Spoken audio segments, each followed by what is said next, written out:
Hey everyone, this is Music Tech Help Guy, and today I want to show you 13 shortcuts, or key commands as Apple calls them, that have helped me speed up my Logic Pro 10 workflow. Now obviously I'm going to skip the most basic navigation shortcuts that pretty much everyone knows.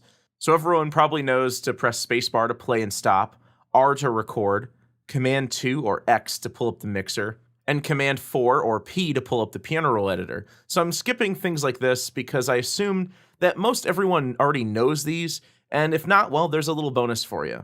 And just a bit of a disclaimer, most of these shortcuts I'll show are actually a pair or a set of shortcuts. So there's really a lot more than 13 that I'll be showing total, and these are in no particular order. So let's get into this. So the first shortcut I'll show you is a pretty basic one, but I don't think everyone uses this regularly, and it's really the only transport control shortcut that I'll show you, and it's actually a set of 4 shortcuts. So this is comma and period. Basically what this does is comma makes the playhead jump backward by 1 bar at a time, and period makes the playhead jump forward by 1 bar at a time. Now I remember these by looking at the shift modifiers for these, which are the less than and greater than brackets. Also, if you hold shift while using these, you can jump back and forward by 8 bars at a time. The next two are split and join. You can press Command T to split a region by the playhead, so you just select the region and then set the playhead where you want to split, and then press Command T to split the region. And there's also another split command called split by locators. So what you do is you set the locators wherever you want them to go, and then you press Control Command T, and it splits the region at the left and right locator position. For joining regions, there's 2 commands for this. There's Command J, which joins regions on one track, and then there's also join by track, which is just J, which will join several different regions on different tracks, but keep them on separate tracks. So if I were to use Command J and drag over all of these regions on separate tracks, it'll actually join all of them together as one stereo audio file. If I press J instead of Command J to join by track, it'll keep each track separate, but join each of these regions on each track. The 4th shortcut I want to show you is called Note to remove overlaps with adjacent. Basically, this is just a fancy description of remove overlaps, and the shortcut for this is backslash. So what you do is drag over any MIDI notes with overlaps and press backslash on the keyboard, and it'll automatically trim the back end of the notes to remove the overlaps. Another really useful MIDI note trim feature is called Note End to Following Notes, also known as Force Legato. The shortcut for this is Shift backslash. So this is super useful because Logic doesn't have a quantized note end function.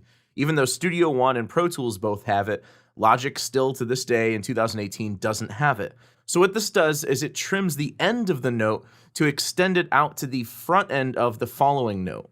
So one thing I find myself doing all the time with my MIDI recordings is playing in the MIDI data, then quantizing the notes to the grid, then pressing backslash to remove the overlaps, and then pressing shift backslash to force legato. So I find myself doing this all the time. So these 2 MIDI shortcuts for trimming are incredibly useful for MIDI editing. The next one is actually a pair of shortcuts that I use for step input. If you don't know what step input is, it basically allows you to input MIDI data from your MIDI controller without having to record the MIDI sequence in real time. So Option Command K will pull up the step input keyboard, and then to input MIDI data from your MIDI keyboard, you have to turn on MIDI input, which effectively turns on step input. So to do this, you press Option I.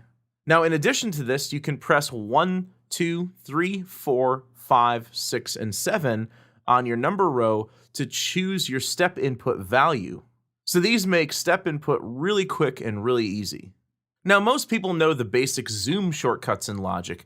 Command up and down zooms vertically, and Command left and right zooms horizontally. But there's another zoom shortcut that I really love, and it's very simple. It's just Z on the keyboard. This actually does 2 things. One, if you select a region or regions or even a selection of MIDI notes and press Z, it will zoom everything that you selected to fit the window.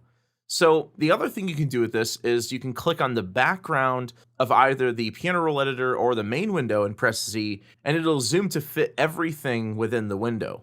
If you work with outside loops a lot, this next one is particularly useful. Option Command T pulls up the tempo detection dialog. So this analyzes audio regions and detects the average tempo of the region, including the half-time and double-time tempos. You can choose to apply the region tempo to the project, including any tempo variants the region may have, or you can flex the region to the project tempo. Let's jump back to the piano roll editor for a bit.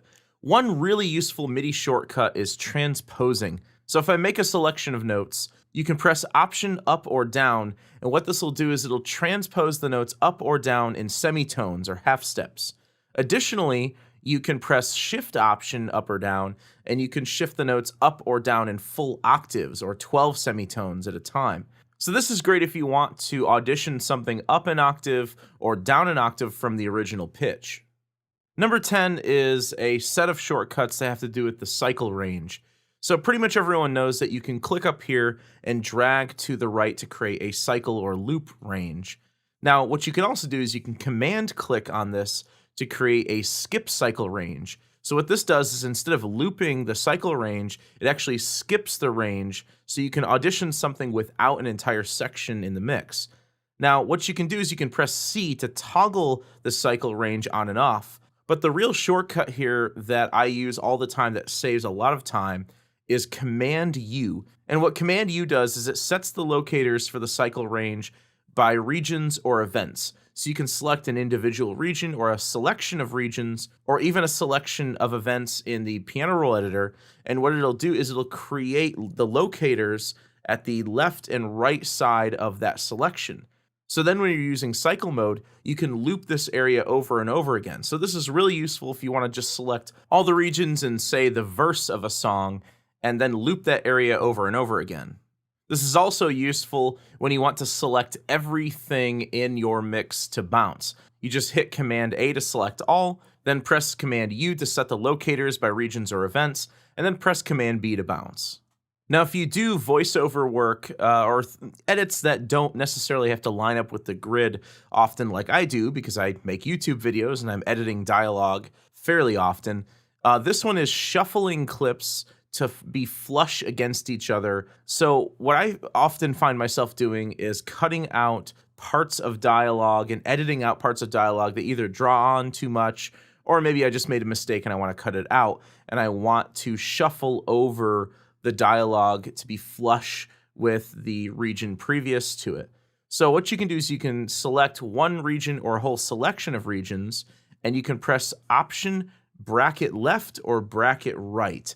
And what this will do is it'll shuffle all of the clips over to the left or over to the right so that any of the gaps from editing, from trimming, are gone because all of the regions are going to be right next to each other.